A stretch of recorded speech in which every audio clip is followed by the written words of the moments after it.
contractual, que por supuesto no es libertinaje. Todos los derechos tienen límites, no hay derechos absolutos, y en este caso la libertad contractual, el ejercicio de esa autonomía de la voluntad, de esa autonomía privada, de manifestar el consentimiento, tiene límites intrínsecos. ¿Qué quiere decir intrínsecos? Incorporados. La voluntad tiene como marco, como un límite, la moral, la ley y las buenas costumbres. Ejemplo, yo no puedo celebrar un contrato contratando a un sicario.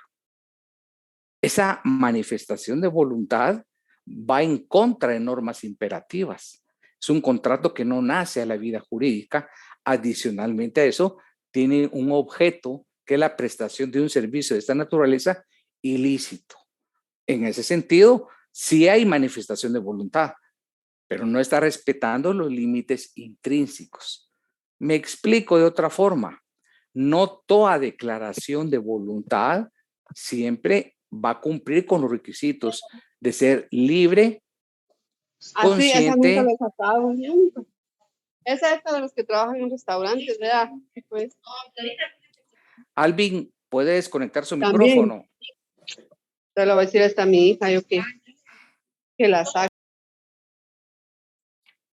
Explicaba que esa manifestación de voluntad transgrede esos límites como los señalados. Entonces, el consentimiento también tiene sus propios presupuestos y requisitos, como por ejemplo, la emisión de ese consentimiento debe ser libre, no sujeto a coacción, debe ser espontáneo, debe ser consciente. Porque también vamos a explicar más adelante que ese consentimiento de no cumplir con esta forma incurre en vicios, en anomalías, en patologías, en irregularidades que invalidan el contrato, pero eso lo vamos a estudiar cuando trabajemos los vicios del contrato. Y aquí, en esta etapa, me detuve mucho por la importancia de ese consentimiento que debe cumplir con estos requerimientos que señalamos. Muy bien, ya explicamos brevemente la historia del término contrato, cómo se formó en Francia, en Roma y su origen etimológico. Vamos a un significado, a una definición, a un concepto de contrato.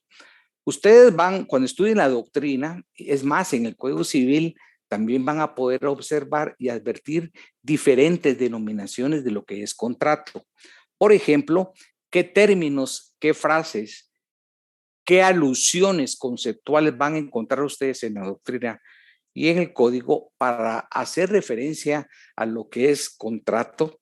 Y así como es de importante ese 1251, también vamos a ver en unos minutos la trascendencia de que entendamos, podamos definir y establecer caracteres del 1517, que también es una columna vertebral del derecho contractual. Pero lo tenemos que manejar no de memoria, tenemos que entender el significado, sus alcances y las consecuencias. Cuando hacemos referencia al contrato, ustedes van a encontrar estos términos: acuerdo, entendimiento, convenio, tratado y pacto. Se refieren a situaciones semejantes. Otros utilizan el término convención, otros acto jurídico, otros negocio jurídico. Repito, lo afirmado. En el código y en la doctrina van a utilizar sinónimos, términos para hacer alusión a lo que es contrato. Estos términos son los siguientes: acuerdo, entendimiento, convenio, tratado, pacto, negocio jurídico. Ya con negocio jurídico dejamos claro toda la explicación anterior y que está inmersa en las presentaciones que ustedes tienen publicadas en Classroom y que deben de trabajar. Vuelvo a insistir, la relación de género a especie, de negocio jurídico a contrato. El contrato está inmerso dentro de esa figura genérica abstracta de negocio jurídico, relación de continente a contenido. Siempre en el tema de amparo Kelsen, que es uno grande de los autores, ha señalado un equívoco entre los términos del contrato como acto y el contrato como norma. Lo voy a explicar. En las diapositivas hay una presentación donde yo separo cuándo vamos a concebir al contrato como un acto jurídico y en qué momento como norma. Pero para ello vamos a recordar que el artículo 1517 del Código Civil es categórico en establecer cómo se forma esa relación jurídico-contractual, qué acuerdo de las partes, en qué consiste la relación jurídica y esos efectos importantes. Entonces, vuelvo a darle lectura al 1517, que son 2 líneas muy breve, pero de un profundo significado. Y también tenemos que ubicarnos nosotros cuando leamos una norma jurídica y la estudiemos contextualizándola, es decir, ubicándola sistemáticamente donde pertenece. No podemos leer un artículo aislado. Tenemos que establecer primero en qué libro está. En este caso, libro primero. Segundo, este libro quinto tiene 2 libros, primera parte y segunda parte. Y esta es la primera parte. Dentro de ese libro quinto, primera parte, el título quinto, eso se llama contextualizar. El epígrafe dice obligaciones provenientes de contrato. Y su siguiente capítulo primero, disposiciones generales. A continuación, el 1517. Antes de leer el 1517, ya tenemos el esquema mental que estamos haciendo referencia a obligaciones provenientes de un contrato y que corresponde a esa teoría general del negocio jurídico, porque el mismo epígrafe dice disposiciones generales. Ya cuando estudiemos cada uno de los contratos civiles en particular, nos vamos a abocar al libro quinto en su segunda parte. El 1517 dispone lo siguiente. Hay contrato cuando 2 o más personas convienen en crear, modificar o extinguir una obligación. Hay contrato cuando 2 o más personas convienen en crear, modificar o extinguir una obligación.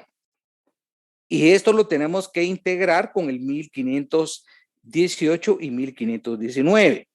En ese orden de ideas, el contrato surge al mundo del normativo cuando 2 personas manifiestan su voluntad, expresan su consentimiento en una seria intención de vincularse contractualmente. Entonces, para hablar de expresión del consentimiento, puede darse a través de 2 figuras según las partes que están compareciendo. Una va a formular una oferta y la otra parte una aceptación. Y cuando se da la aceptación de esa oferta, el contrato se perfecciona. ¿Y qué significa perfeccionar? Surge el mundo del derecho y desde ese momento que se perfecciona, ya es aplicable el ordenamiento jurídico al conjunto de derechos y obligaciones que van a emanar, que van a surgir como consecuencia de ese contrato. Y esas relaciones jurídicas, ¿cuáles pueden ser? Puede ser crear, modificar o extinguir una obligación. Y el 1518 señala, se perfecciona el contrato por el simple consentimiento de las partes. Y al final no es simple el consentimiento, es un consentimiento que no adolezca de vicios. Y además, el 1518 señala, excepto cuando la ley establece determinada formalidad como requisito esencial para su validez. Ese requisito se llama la forma. ¿Qué significa el 1518? Está agregando a los requisitos esenciales del negocio jurídico del 1251 un requisito esencial, solo aplicable cuando surja contratos solemnes y formales. ¿Qué es un contrato solemne y formal? aquellos contratos que por disposición de ley se le exige el cumplimiento de determinados requisitos y adicionalmente que sea celebrado en un instrumento público bajo pena de nulidad. ¿Qué genera eso? No cumplimos con celebrar la escritura pública y los requisitos, no nació el mundo del derecho. ¿Por qué? Porque por disposición de ley se ordena que se tiene que celebrar una forma. Los ejemplos ayudan. Voy a celebrar la compraventa de un bien inmueble, no lo puedo celebrar de forma verbal, ni en una simple hoja, en un documento privado. Tiene que cumplir ciertos requisitos y ser celebrado en instrumento público, cumpliendo los impuestos de ley, se genera un testimonio autorizado por un notario y esa copia de la escritura se accede al registro de la propiedad para la inscripción correspondiente. Es decir, esa compraventa de inmueble solo se puede celebrar por un instrumento público, no es discrecional. Y en ausencia de forma genera esta consecuencia. Toda esta aplicación obedece a lo que ustedes leyeron en el 1518. El consentimiento no adolece de vicios, la forma en los casos específicos. Y el 1519, que también es relevante. ¿Por qué? Desde que se perfecciona un contrato, obliga a los contratantes al cumplimiento de lo convenido, siempre que estuviere dentro de las disposiciones relativas al negocio celebrado y debe ejecutarse de buena fe y según la común intención de las partes. Aquí, ¿qué estamos haciendo referencia?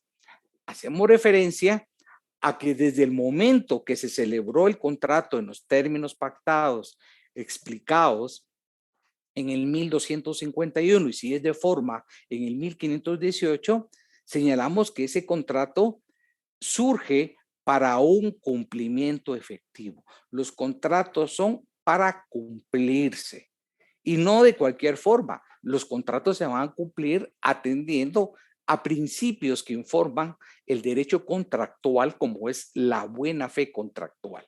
Y en derecho mercantil todavía es más puntual. Se dice que los contratos mercantiles están inmersos, influenciados por principios filosóficos, como es el principio de la buena fe, la verdad sabida y, por supuesto, si hay buena fe y verdad sabida, hay una recta intención de las partes al celebrar el contrato. Los contratos se tienen que celebrar de acuerdo a la buena fe, no acudiendo a artificios que induzcan a error o engaño o ejercicio de una mala fe contractual. Estas tres normas las tenemos que integrar para poder entender qué es contrato. En función de este importante 1517, voy a asignar en este momento una tarea. Las tareas no tienen ningún valor, no la tienen que remitir, pero sí es importante porque forman parte de sus recursos académicos. El ejercicio es el siguiente. Van a comentar primero, de forma individual, el 1517. Y en ese ejercicio es necesario que separen cada uno de sus premisas. Me explico. Si hay contrato cuando dos o más personas convienen en crear, coma, ahí se detiene. Me explican qué significa esa oración en crear. Y posteriormente, en ese ejercicio, van a brindar un ejemplo de un contrato en el cual se esté creando, en el cual estén haciendo a la vida jurídica una prestación. Abundan los ejemplos de contratos. No es necesario que me expliquen el contrato, solo ejemplo. Sigamos. Hay contrato cuando dos o más personas modifican el contrato. El artículo 1578 del Código Civil, repito, 1578 del Código Civil, faculta a las partes para poder modificar un contrato. Y si hablamos de modificar el contrato, es cambiar parte de ese clausulado, parte de las condiciones, en función de qué, de acuerdo a qué, a la intención de las partes. Y por eso es fundamental que si hacemos referencia a una modificación de contrato, tienen que participar las partes que crearon el contrato que se va a modificar, es decir, el contrato original o el contrato primordial, fundamental, y cumplir con las mismas formalidades. Ejemplo, si el contrato original primario que se va a modificar se celebró en escritura pública, además de compararse las partes, se tiene que modificar en escritura pública. Su modificación debe ser en los términos, no solo de comparecencia de las partes y su voluntad, también cumpliendo las formas que el contrato original. Es decir, si es documento privado el original y el modificativo, no es necesario que el modificativo sea en escritura pública, debe ser según el mismo requisito de forma que se cumplió el contrato que se pretende modificar. Entonces ustedes me van a poner un ejemplo sin entrar al contrato por el cual se modifica. ¿Cuál es esa característica de modificar esa prestación? Y el último ejemplo, extinguir una obligación. Para eso van a recordarse las figuras que trabajamos en derecho de obligaciones, el epígrafe que decía extinción de obligaciones. Cualquiera de todas las instituciones que están ubicadas y que expliqué el semestre anterior en cuanto a la extinción de las obligaciones, van a poder ubicar el ejemplo de este contrato, porque generalmente es necesario la comparecencia del acreedor y deudor para ese proceso de extinción de la obligación. Conclusión, esas dos líneas las van a desglosar, las van a separar en sus premisas, me van a explicar según sus propias palabras qué entendieron por esas dos líneas y brindar ejemplos de un contrato, una relación jurídica, una manifestación de voluntad por medio de la cual las partes crearon un ejemplo, otro ejemplo modificaron y un ejemplo de extinguir la obligación. 3 supuestos. ¿Qué es lo que yo persigo con ello? Que ustedes conceptualicen que la figura del contrato puede tener en la creación de esa voluntad ese tipo de relaciones jurídicas. Crear, modificar o extinguir una relación jurídica. Primer pregunta. Segunda pregunta es la tarea. Al 1518. Me lo van a explicar con sus propias palabras, indicando por qué la forma es un requisito esencial del negocio jurídico cuando hablamos de contratos solemnes y formales. La próxima sesión de clase de la otra semana, el martes, voy a explicar la clasificación de los contratos. Y ahí voy a explicar que son solemnes porque la ley ordena cumplir ciertos requisitos a su contenido. Y para acceder a un registro, pues tiene que celebrarse en escritura pública. Puse el ejemplo de la compraventa de inmueble, pero no es el único. Otro contrato solemne, por ejemplo, el contrato de mandato. Tiene que ser celebrado en un instrumento público y ser inscrito en el registro de poderes del archivo de protocolos que pertenece a la Corte Suprema de Justicia. En derecho mercantil, más adelante van a ver ustedes que para constituir una sociedad mercantil es un contrato solemne. Código notariado, Código Comercio establecen los requisitos que debe sostenerse y además la inscripción en el registro mercantil cumpliendo con todo el procedimiento administrativo, pero para ello tiene que celebrarse en escritura pública autorizada por un notario. Estos son ejemplos de contratos solemnes y formales. Entonces, en 1518 necesito que me expliquen cómo se perfecciona por el consentimiento, es decir, la oferta, la aceptación y adicionalmente la otra premisa es explicarme el principio, el requisito de forma como un elemento esencial del negocio jurídico.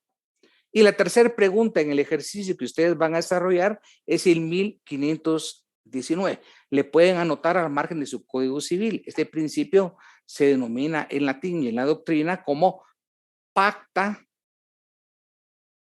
sunt, con T al final, servanda, con V.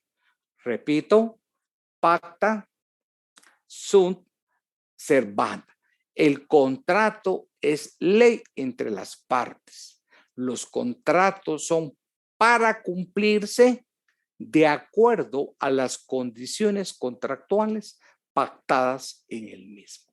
1519 y lo explican con sus propios términos. 3 preguntas puntuales de normas centrales del derecho contractual.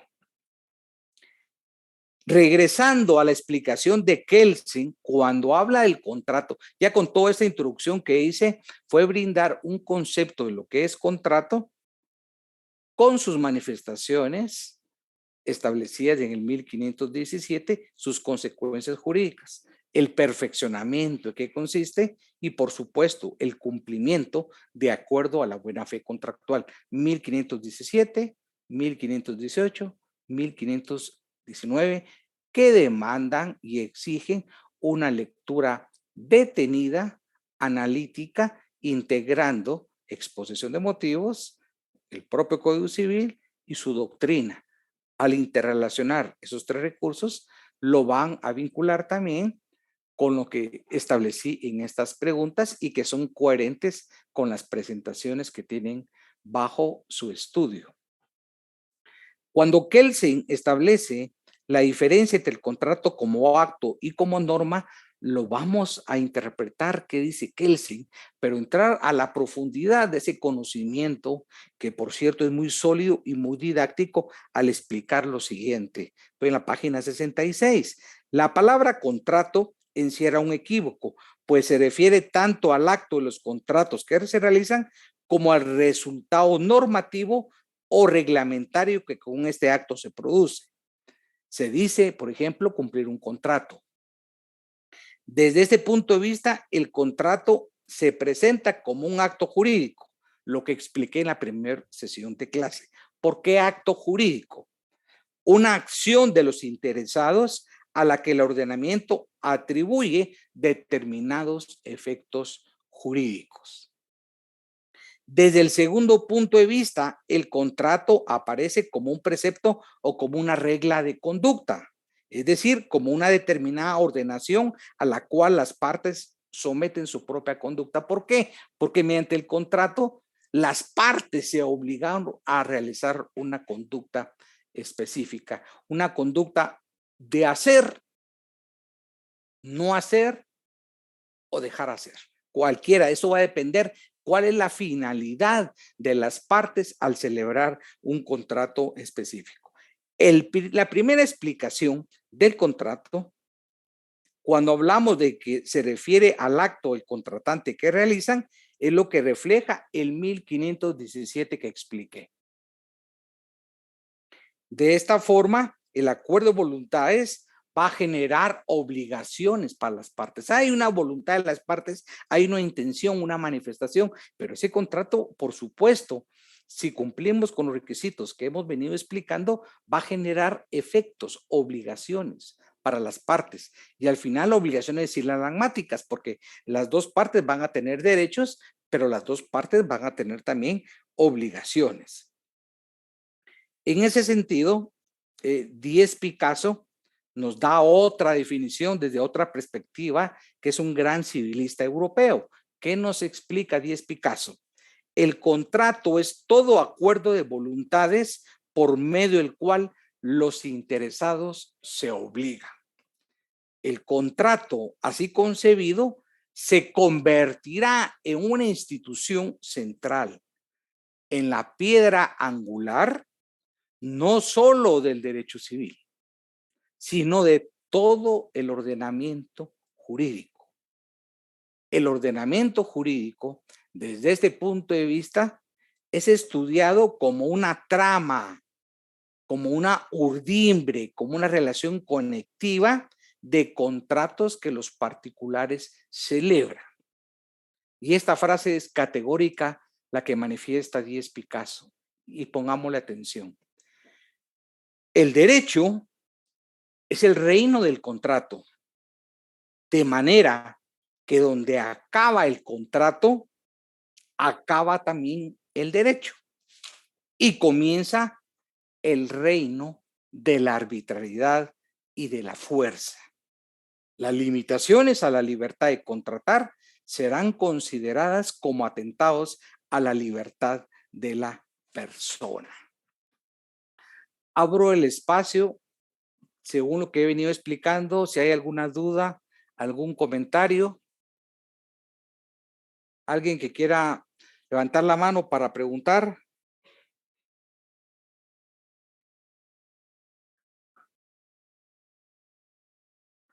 Bueno, continuamos. Ya ubicados en esta explicación doctrinaria de contrato, vamos a lo que establece el Código Civil.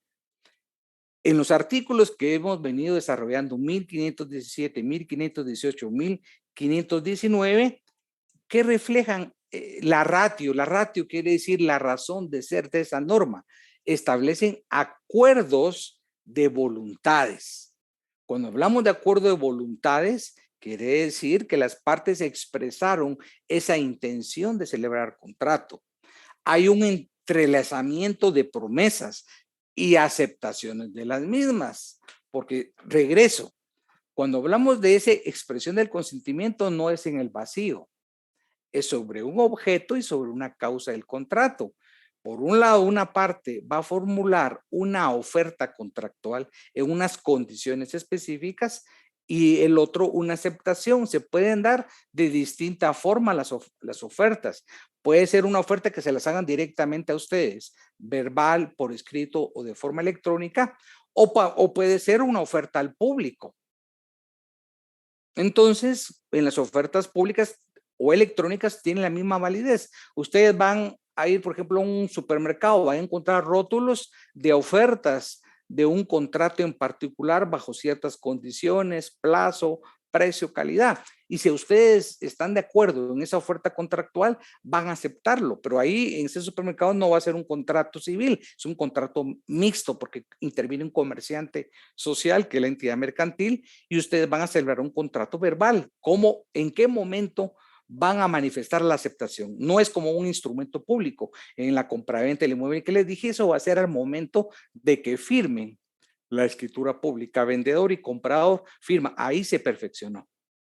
Pero en este ejemplo que les estoy estableciendo de un supermercado, al momento que ustedes van a caja y aceptan la oferta mediante su pago, ya sea pago en efectivo, tarjeta de crédito, débito, visa cuotas, etc. Eso implica que hasta ese momento que ustedes aceptaron el contrato, se perfeccionó de acuerdo a lo que establece el 1518. ¿Y cuál es la consecuencia jurídica? Se perfeccionó y nace a la vida jurídica. Y ese contrato es para respetarse.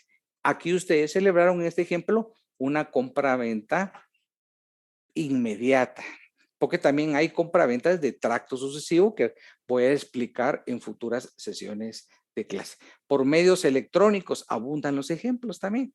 Aparece la oferta, ustedes aceptan, se perfecciona y ahí nació una relación jurídica. Ya depende de cuál es la característica del contrato, si ustedes están creando, modificando o extinguiendo una relación jurídico-patrimonial. Lo que sí es claro que tenemos que tener presente es que en ese contrato, al manifestar la voluntad, la intención de celebrar un contrato, esa consecuencia jurídica genera un vínculo iuris, un vínculo de derecho entre las partes contratantes, generando determinadas prestaciones de cumplimiento obligatorio. ¿Cómo lo vamos a cumplir? De acuerdo a lo pactado. Y dentro del ámbito de la legalidad, de la moral, el orden público y las buenas costumbres. Cuando hacemos referencia a esa relación jurídica, el contrato, insisto, en el 1517, el contrato viene a constituir, modificar o extinguir una relación jurídico patrimonial, porque el contrato tiene por objeto bienes, patrimonio, prestaciones. A manera de derecho comparado, voy a leer una definición del Código Civil italiano que es concreta, pero es bastante clara. El Código Civil italiano en el artículo 1321 señala: el contrato es el acuerdo de dos o más partes para constituir, regular o extinguir entre ellos una relación jurídico patrimonial, muy similar el contenido al 1517 del Código guatemalteco. El Código Civil español establece lo siguiente: el contrato existe desde que una persona o varias personas consienten en obligarse respecto de otras u otras a dar alguna cosa o prestar algún servicio. Y así sucesivamente podemos ir estudiando diversos contratos.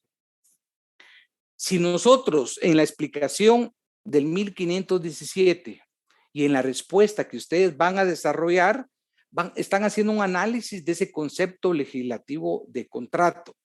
Y aquí yo les voy a dar dos características. Dos características, se las voy a explicar, se las voy a señalar, pero Brandon Tubaj Pérez nos las va a explicar cómo las interpretó. Yo se las voy a leer despacio por partes. Son dos características que extraemos del 1517. Entonces le voy a dar lectura. Brandon, puedes conectar tu cámara y micrófono y yo las voy a leer de forma detenida y de forma separada. ¿Listo, Brandon? Sí. La primera, estamos ubicados en la explicación del concepto legislativo de las normas que di lectura. La primera característica, que por cierto la tengo en la obra, en la página 71, señala lo siguiente. Entonces, lo que requiero es que me expliques qué entendiste por esa característica. En el contrato hay siempre un consentimiento común de dos o más personas. El contrato existe desde que varias personas consienten. Lo voy a repetir. En el contrato hay siempre un consentimiento común de dos o más personas. El contrato existe desde que varias personas consienten. Esta es la primera característica. Te escucho. Sí, lo que yo entiendo es que el contrato se va a manifestar o se va a crear desde el momento en que una persona con otra va a manifestar ese acuerdo de voluntades, ese querer crear, modificar o extinguir una relación jurídico-patrimonial entre que es objeto del propio contrato en sí. Perfecta explicación. Muy bien. Siempre en ese inciso necesito que me expliques qué entendés por un consentimiento común. Consentimiento. ¿Qué significa el consentimiento común? Yo lo entiendo el consentimiento como aceptar o como estar de acuerdo, un sinónimo de... Así es. Estar de Es acuerdo. común porque es aplicable a las dos o más partes que comparecen. A eso se refieren. Es un consentimiento común sobre qué? Sobre el objeto, el contrato. Es común, ¿están de acuerdo sobre qué? Sobre las condiciones que estén pactadas. Es un consentimiento recíproco de las partes. ¿Sobre qué? Sobre una oferta, sobre una aceptación y sobre el contenido de las relaciones jurídico-patrimoniales que estén pactando en ese contrato. A eso se refiere el término común. Vamos a la segunda característica. Siempre el concepto legislativo. El contrato tiene siempre como consecuencia la creación de una obligación que tiene fuerza de ley en las partes contratantes.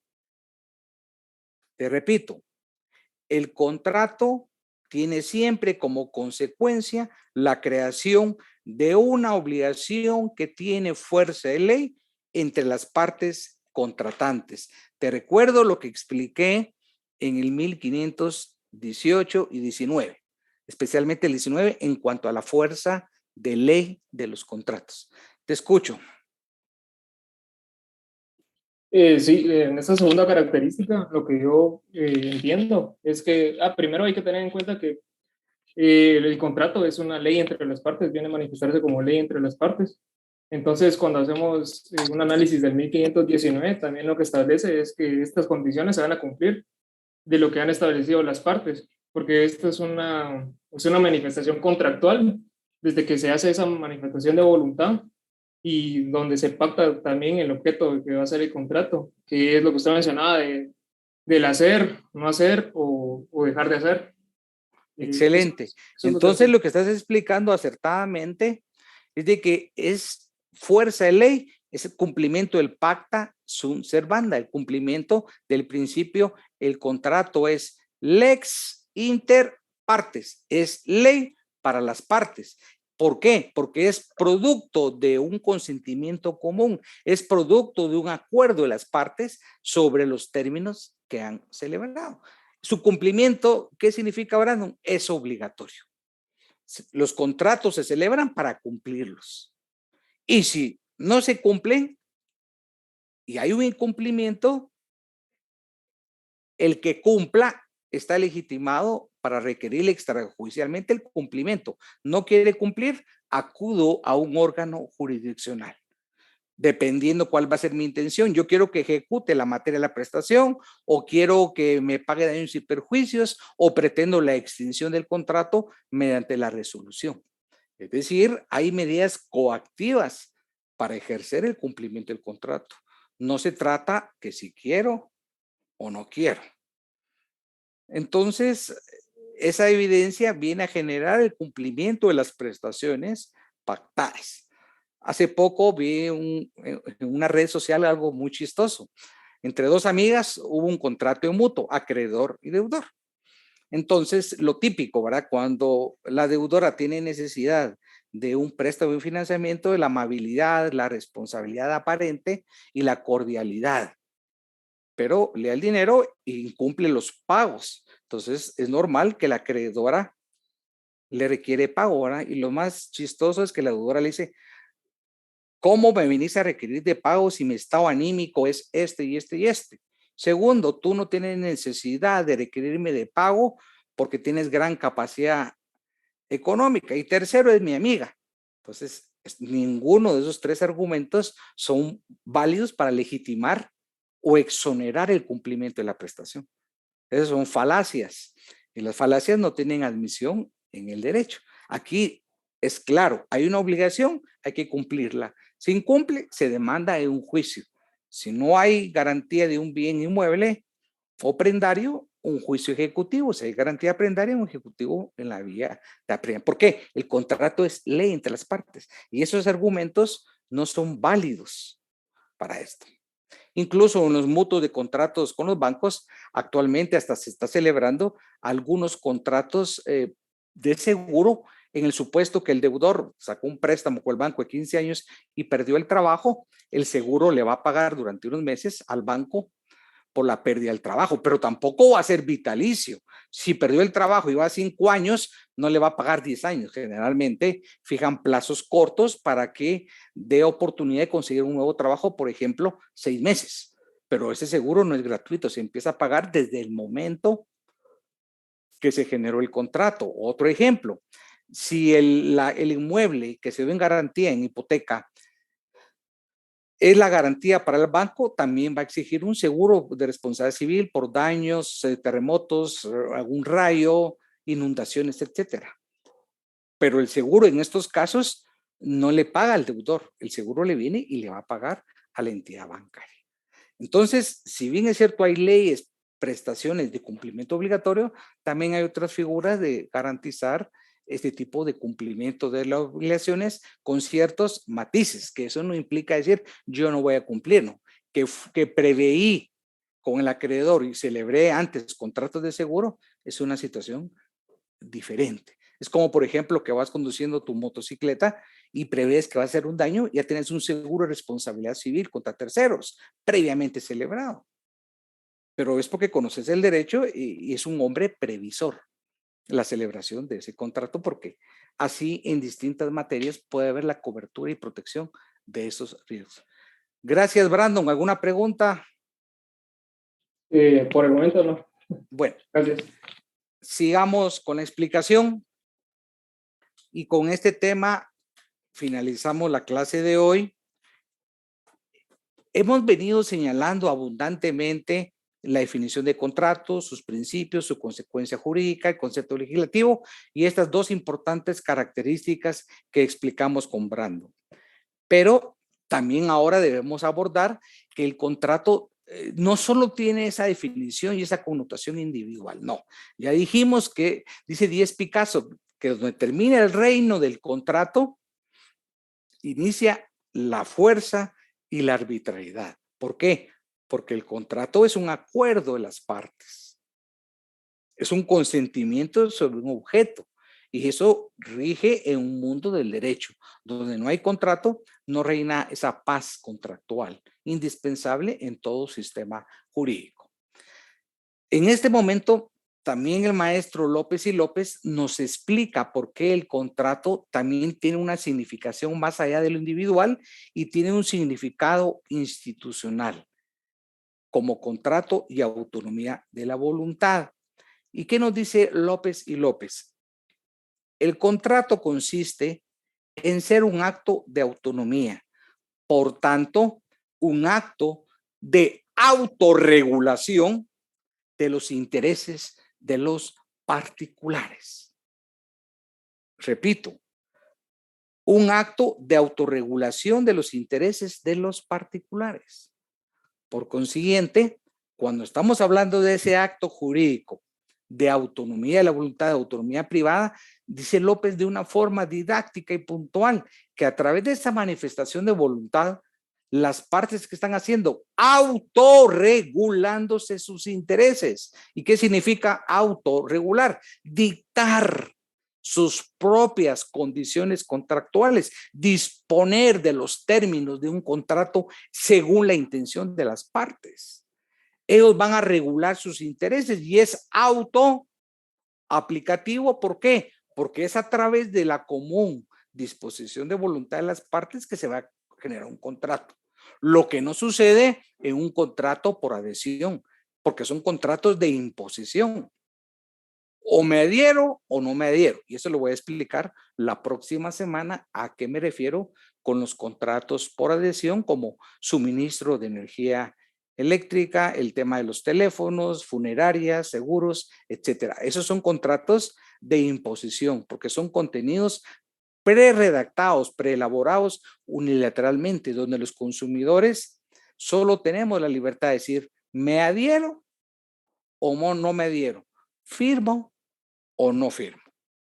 Entonces, esta autorregulación es esa la libertad que las partes tienen al momento de celebrar y están autorregulando sus propios intereses. Auto porque es producto, porque es resultado de la manifestación de ese ejercicio de la autonomía, de la voluntad de las partes.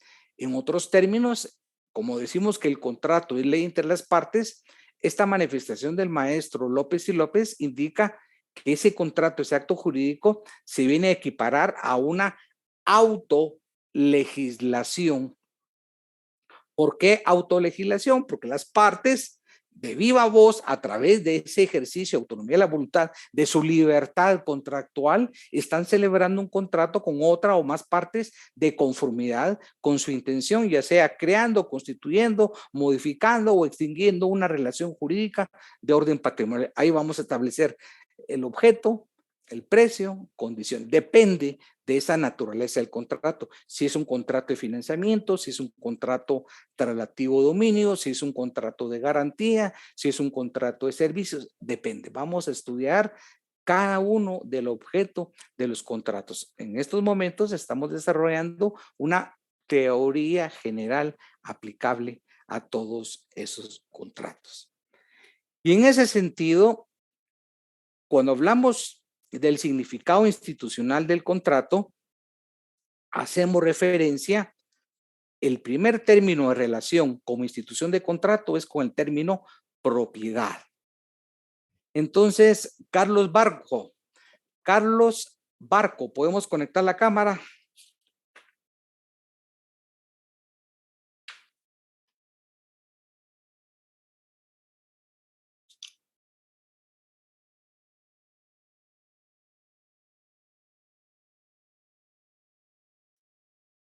Ya se retiró Carlos Barco. Estoy Lick, buenas tardes. Bueno, hablemos de la propiedad. ¿Vas conduciendo, Carlos? Fíjese, Lick, la verdad que... Entonces, mejor le voy a preguntar a otro compañero porque yo voy a ser, si lo enfocamos desde el derecho penal, voy a ser copartícipe en la posibilidad de una responsabilidad de conductores. Porque vas a perder la atención, no, y te invito, no ahorita, en otro momento, que leas un artículo que establece el nivel de reducción de concentración cuando uno habla por teléfono. Sí, Lick, equivale a que las manos las lleves sueltas. Así es. No existe Lick, estudio donde diga que el profesor te esté preguntando. Si por teléfono hay pérdida de concentración, en este caso estimo que será el doble. sí, Entonces, lejos de generarnos tranquilidad, a todos nos vas a generar ansiedad si empezás a discurrir y soltando el timón con el riesgo que esto implica, ¿verdad? Entonces, sí. para la próxima. Lick, discúlpeme, fíjese que por cosas de trabajo me tengo que salir. No lo estoy escuchando en la clase, poniendo la atención siempre, pero me comprometo para la siguiente clase participar. Discúlpeme. La siguiente clase vas a participar sin que yo te invite, vas a levantar la mano y participas, pero no vas a ir conduciendo.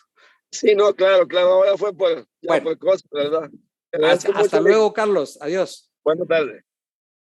Alan Cosío siempre está atento. Sí, profesor, cuénteme. ¿Tengo razón o no razón, Alan, que cada vez que le doy la palabra, siempre está usted a su disposición? Y eso significa un buen punteo en participación. Ah, gracias. Hablemos de la propiedad. ¿Por qué De hay la- relación cuando hablamos del concepto de propiedad, Alan, con el concepto del contrato desde una perspectiva institucional?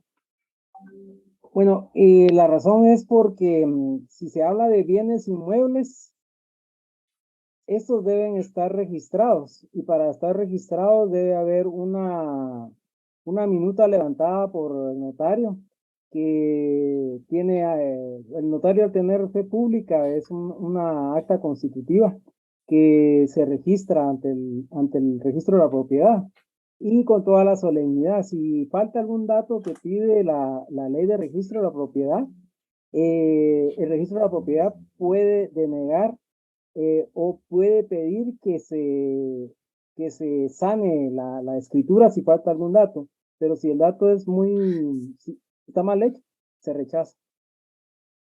Sí, Alan, solo que tenemos que tomar en cuenta que cuando hablamos de propiedad es como un derecho constitucional.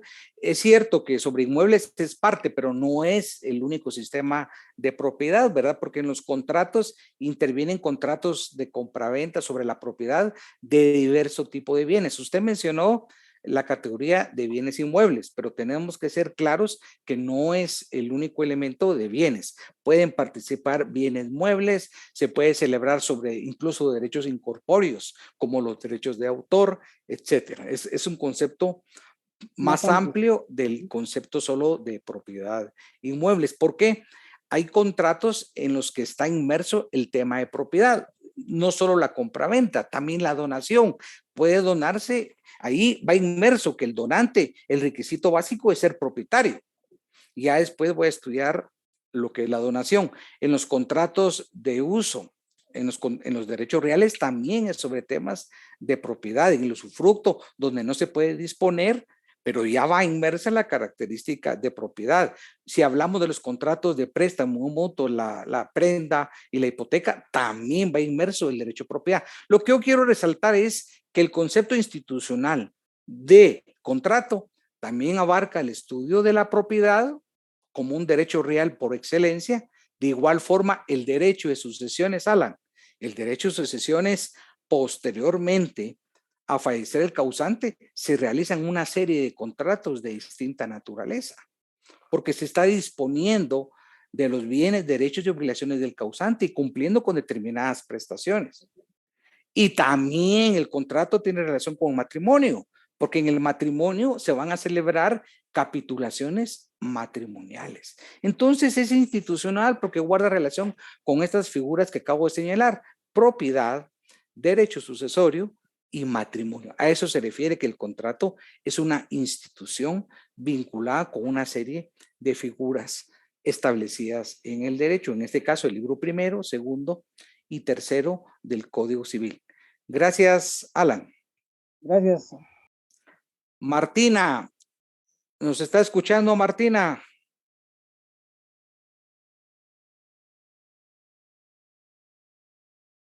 Bueno, ¿alguien que desee levantar la mano? ¿Alguna pregunta antes de terminar? Aquí estoy, licenciado, perdón. Bueno, Martina, entonces estoy atento a lo que me quiera preguntar. Muchas gracias. Fíjese que no, la verdad es que el tema es bastante claro y el libro está también bien explicado. Ah, qué bueno que ya lo esté leyendo. Ay, sí, sí. Entonces ya se Fíjese está que el preparando. sábado, sí, el sábado lo conseguí en la librería jurídica. Me costó un poquito, pero lo conseguí. Entonces, está bien explicado. El domingo leí hasta la página 75. Excelente, sí. Ajá. Y hoy, pues ahí va. El Ya ha domingo no habido tuvieron algo. diapositivas. Sí, muy bien. Muchas Y gracias. le ayudaron, y si usted observa las diapositivas, van en orden, en coherencia con lo que usted está leyendo. Sí, No sé si ya las licenciado. puedo comparar, que van en el mismo orden. Sí, sí, sí, aquí las tengo, como le conté. Ah, qué yo bien, las ya copio. las va Entonces, copiando. las tengo todas. Déjeme ver. Excelente. Ajá. Sí, Ahí a un lado le escribo el excelente. número, ajá, y Sí. luego copio el título. Pues la felicito por ese trabajo tan ordenado. ¿Y hay alguna duda, algún término que haya sentido alguna dificultad que yo con mucho gusto quiere que se lo amplíe? No, hasta ahorita estoy bastante clara en eso.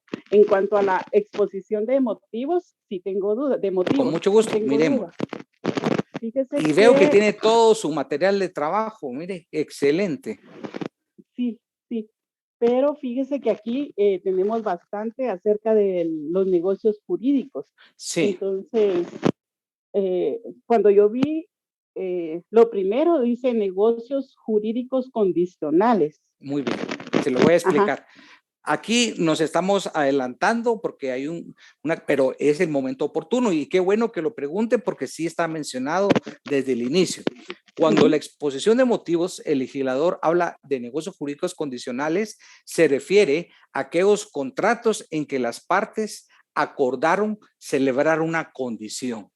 Por ejemplo, una condición suspensiva o bien una condición resolutoria. Es condicional porque el contrato está sujeto a una condición específica. Por ejemplo, yo voy a donarle por causa de muerte a mi hijo 2 inmuebles, pero va a haber una condición, que tiene que graduarse con reconocimiento de la universidad, sacar una maestría en Europa, summa cum laude. Si no logra eso, no surte efectos la donación. Y ese es un Por contrato supuesto que es un condicional. ejemplo, ¿verdad? ¿Qué manda? Es un ejemplo, no una realidad, espero. Sí, es condicional, porque como es un acto de donación, es un acto de liberación, puede condicionar. Pongamos otro más sencillo. Usted me contrata como su abogado y celebramos un contrato de servicios profesionales. Y pactamos ahí una cláusula que si yo incumplo una de esas obligaciones que yo adquirí, cualquiera de las que pactamos, el contrato se va a resolver. Es decir, el contrato se va a extinguir sin responsabilidad de parte suya. Y aún más, podemos fijar una cuantía por los daños y perjuicios que yo le provoqué. Ese es un contrato condicionado. Generalmente en los arrendamientos, cuando hay el impago de 2 o más rentas, también se da esa condición resolutoria.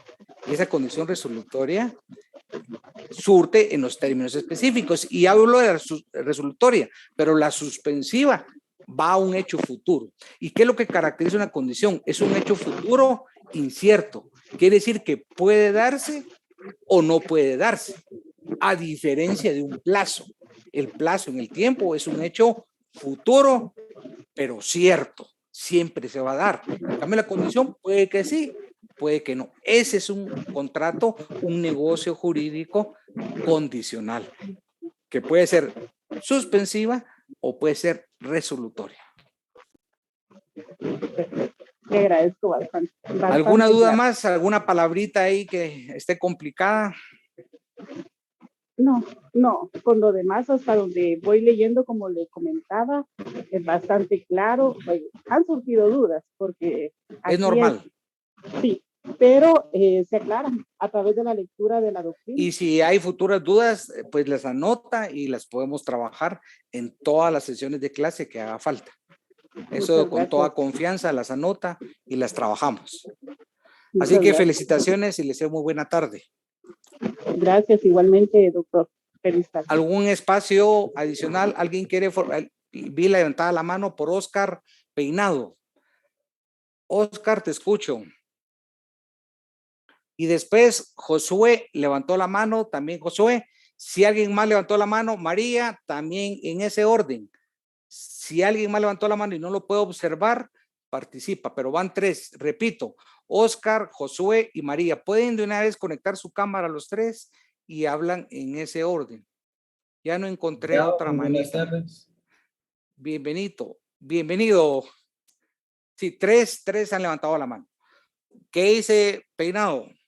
Ahí, licenciado, con una molestia y una pregunta. Cuando usted hablaba, según el artículo 1517 del Código Civil, que hay contrato cuando 2 o más personas consienten en crear, modificar, extinguir una obligación, también cuando le preguntó al compañero Brandon, habló sobre 3 situaciones o características, que era hacer, no hacer y dejar de hacer. En este caso, no sé si como en el semestre pasado habíamos visto la caracterización de las obligaciones, en el caso de la prestación, era de dar, hacer o no hacer. No sé si en el contrato cambia a dejar de hacer. Ahorita estoy comprobando con Oscar lo importante que participen formulando dudas e inquietudes. Esta duda que está haciendo Oscar es sumamente interesante, pero la respuesta no le va a ayudar solo a Oscar, nos va a ayudar a todos. Entonces yo los invito a que en estos espacios participe y pregunta, porque con esto ustedes que están haciendo, construyendo aprendizaje y están saliendo de dudas, en este caso la de Oscar es una pregunta muy inteligente, válida, en beneficio de todos y debemos de poner atención. Y eso lo acabo yo de repetir. Cuando trabajamos en el semestre anterior, explicamos la obligación y que la obligación, la prestación, tenía una triple vertiente. La obligación es sobre lo que recae el contrato, es una prestación, que es una conducta de dar, hacer o no hacer. Entonces, cuando miramos en 1517, Oscar nos pregunta, ¿qué relación tiene eso? ¿El contrato puede ser hacer o no hacer? Por supuesto. Si miramos en 1517, hay contrato de 2 o más personas que convienen en crear. Me detengo en crear. Un contrato de obra, Oscar. Ahí te voy a poner el ejemplo a tu pregunta en los 2 supuestos. Vos sos el ingeniero, el constructor, yo soy el acreedor. Yo te contrato para que me hagas y me construyas una bodega de conformidad con unos plazos y precio que pactamos. En esa obra se fija el precio, el saneamiento, las garantías y hasta fijamos una cláusula de indemnización por retraso o por una mala construcción. Entonces, ¿qué pasa, Oscar? En ese contrato yo requiero tus servicios y lo establecemos según los planos. Pero en esa obligación se subraya que el contrato estamos creando. La primera categoría de 1517, ¿qué estamos creando? Una relación jurídico-patrimonial. Vos como constructor o deudor y yo como acreedor cliente, ambos tenemos derechos y obligaciones recíprocas. Estamos creando ese conjunto normativo, ese entrelazamiento de derechos y obligaciones. Vos como constructor, ¿qué tenés derechos? De exigirme el pago del precio. Y yo como deudor tengo el derecho de exigirte la entrega de un bien sin vicios. Y así sucesivamente van a haber derechos y obligaciones. Ahí estamos creando ese contrato. Nace la vida jurídica. Pero la prestación de ese contrato, la obligación que te comprometiste, esa prestación es una conducta de hacer. Otro ejemplo de contratos de hacer, el contrato de mandato. El contrato de servicios profesionales. Estás prestando un servicio profesional en este caso, en el otro, una construcción. Entonces ahí, en el contrato de obra, surge el 1517 porque estamos creando una relación jurídico-patrimonial por medio del objeto del contrato. ¿Y cuál es el objeto del contrato? Sobre lo que recae, su realidad material, que es la prestación. ¿Y tu prestación qué es? O una obligación de hacer. Y no cualquier obligación de hacer, una obligación de hacer diligente dentro del plazo y en las condiciones, porque si no genera incumplimiento y lo vamos a ir a discutir a un tribunal. Entonces, ambas, ¿qué manda? Disculpe, y en el caso de la cosa sobre la cual recae la obligación, debería de ser posible. Por ejemplo, si fuera una bodega o un edificio, ¿verdad? ese es el objeto. Ese es el objeto del contrato. Yo te contraté para una bodega, ese es el objeto. No es el inmueble. El contrato recae sobre esa obligación de hacer. Ah, ok. ¿Cómo va a ser? Pues para eso está el contrato, para eso están las cláusulas, para eso está el plano y para eso está el precio. Puede ser que hasta te exija yo un cumplimiento de un seguro, previamente un estudio de suelos. Pero ahí está el ejemplo típico de eso. También una obligación de hacer un mandato. Contrato de servicios profesionales. Hay obligaciones de hacer. De dar el dinero, un contrato de préstamo. Ahí estamos creando también una obligación. Yo soy acreedor deudor, mi obligación es darte el dinero. Es una obligación de dar en contrato de crear un contrato de financiamiento. Darte o entregar. O sea, sí van vinculados. Tu pregunta es interesante porque van vinculados los dos temas, ¿verdad? La conducta y esas tres categorías de 1517. La prestación dentro del contrato. En este caso, el contrato es fuente de la obligación. Pretendo haber sido claro, Oscar, pero quien lo decide sos vos, no yo. Ah, no, bastante claro, gracias. Ahí Muy sí bien. me amplió más el panorama. Según... No, importante la pregunta, importante, y te felicito por participar con esas preguntas interesantes. Muy bien, gracias por tu participación, Oscar. María, y nos queda alguien más, ¿verdad? Alejandro, por favor, de último. La escuchamos, María. Buenas tardes, doctor. Gusto de saludarlo. Bienvenida. Disculpe, yo quisiera molestarlo si me podría ampliar más el tema de por qué el contrato es institucional. Creo Con que mucho no me gusto. quedó muy claro. Otra pregunta oportuna que nos va a, no solo va a ayudar a María, va a ayudar a todos y la exhorto a seguir participando en futuras clases.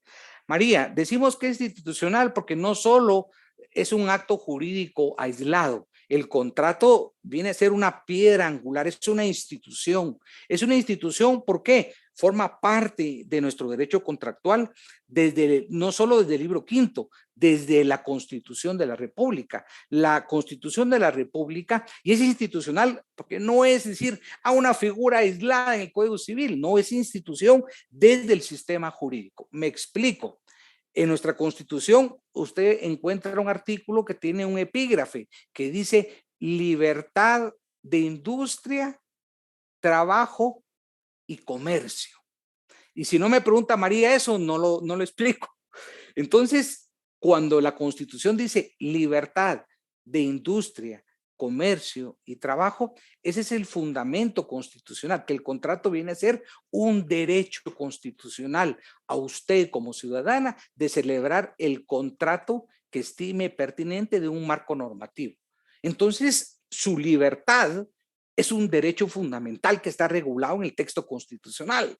Por lo tanto, usted ejerce su derecho fundamental que nadie la puede coartar, salvo por políticas específicas que usted asumamos que tomó la decisión errónea de casarse y estuviera casada, entonces con su cónyuge no puede celebrar contrato de compra-venta. O usted tuviera 13 años, no puede celebrar un contrato. Esas son por prohibiciones especiales de política legislativa.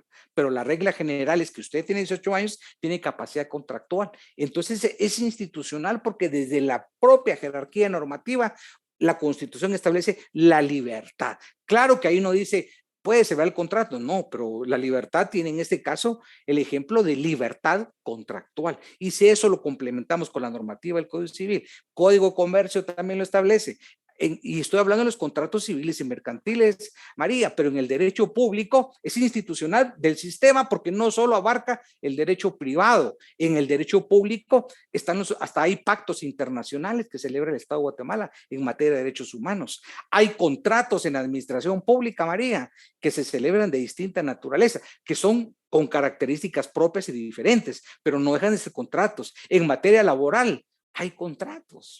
Es decir, es una institución que viene a ser piedra central del ordenamiento.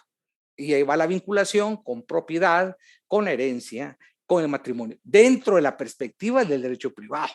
Pero si ya lo vemos también como parte del derecho público, vemos que el reino del contrato es aplicable a un sistema jurídico.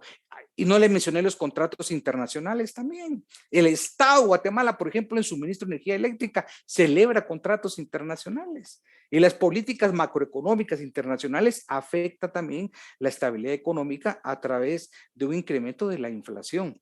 Los conflictos internacionales de los contratos se pactan a través de arbitrajes internacionales en Seattle y en Nueva York. Entonces, con toda esa explicación, vemos que este no es un cursito sencillo, este cursito es la base de los conocimientos. Y cuando usted esté en notariado, se va a recordar de mí y va a decir, tenía toda la razón, no era paja lo que decía, la importancia, porque el notario es un título y ahí ve la parte formal e instrumental, la aplicación sustantiva del derecho contractual. Tanto es así que en Europa, no me da tiempo de explicarlo, hay un fenómeno que se llama armonización del derecho, es unificar las normativas de Europa en cuanto al derecho y hacer normas supranacionales, porque eso va vinculado con lo que se llama globalización económica. La globalización económica requiere también una globalización jurídica. Es decir, el mismo concepto de contrato en toda la Unión Europea, la misma interpretación. En materia de compraventa internacional hay una convención de Viena de compraventa internacional, porque es el principal de los contratos. Entonces ya las reglas de juego están claras. La interpretación del contrato va a ser el mismo en Praga, en Varsovia, en Madrid, en Roma, en Sevilla, etc. De las partes de antemano ya saben a qué atenerse. Eso genera confianza en la inversión, certeza, seguridad jurídica.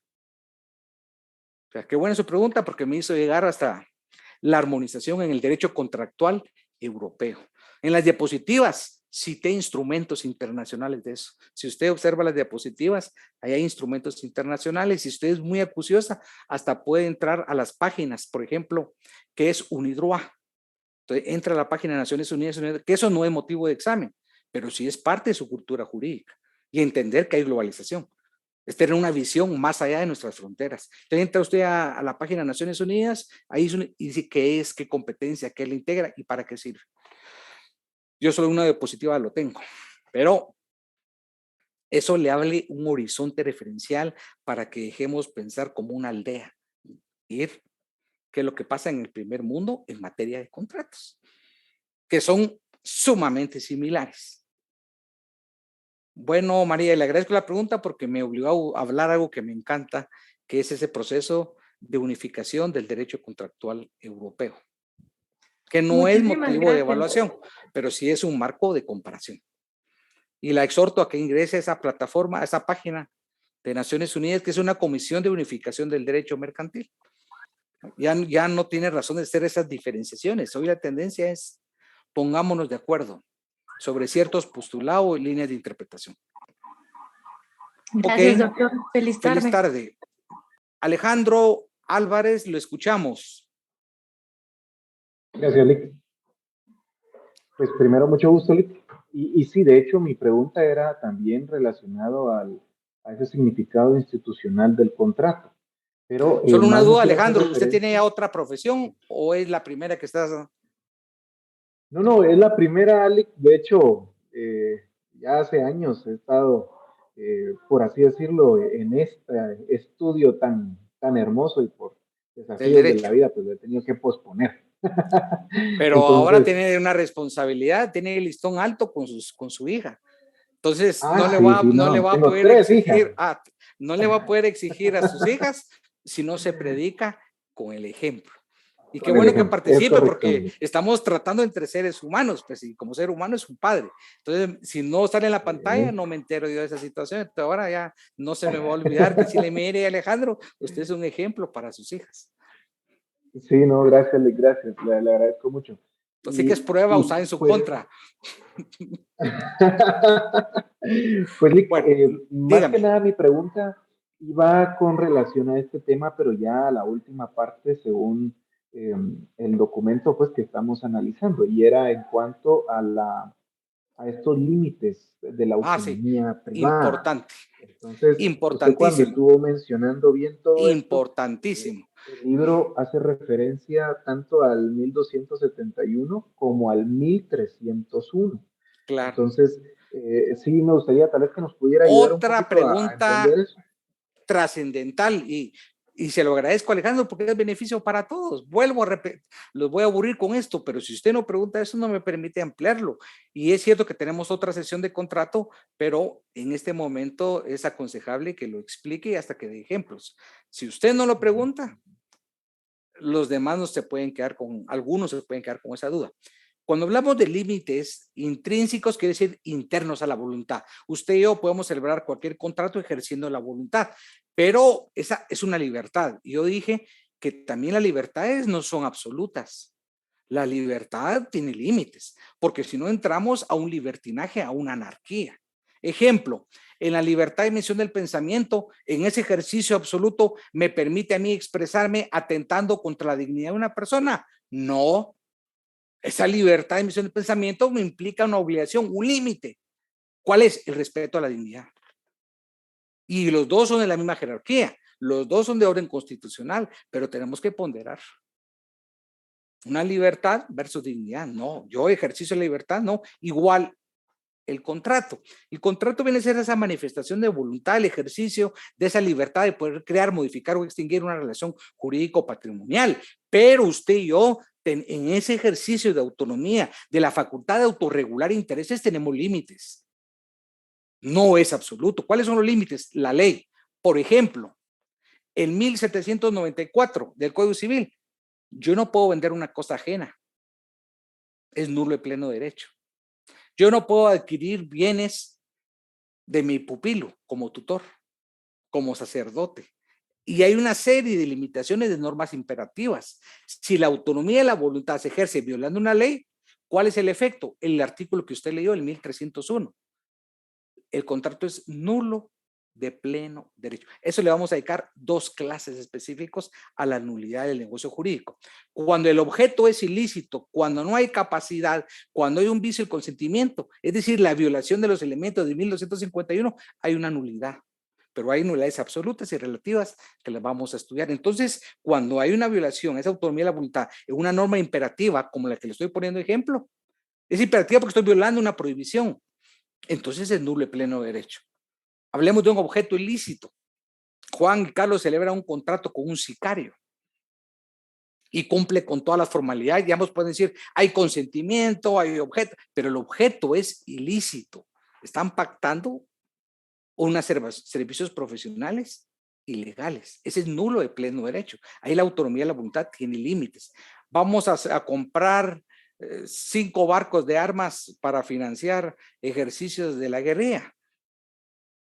¿Por qué hay que matizar? El compra usted de una arma cumpliendo con la licencia, con la factura, eso no es ilícito. Ahí realiza una compraventa ilícita, pero ya, eso es un tráfico de armas. El tema de la celebración de un contrato. Orden público. Trata, exacto, por supuesto, hasta el orden público. Trata de personas menores para actividades, eso no puede valer un contrato. Usted escucha en la práctica, es que se celebró el contrato, la venta. Los seres humanos no están objeto a una explotación laboral, a una explotación infantil, a una explotación sexual. Esos son contratos nulos de pleno derecho. La autonomía de la voluntad no permite la realización de delitos como trata.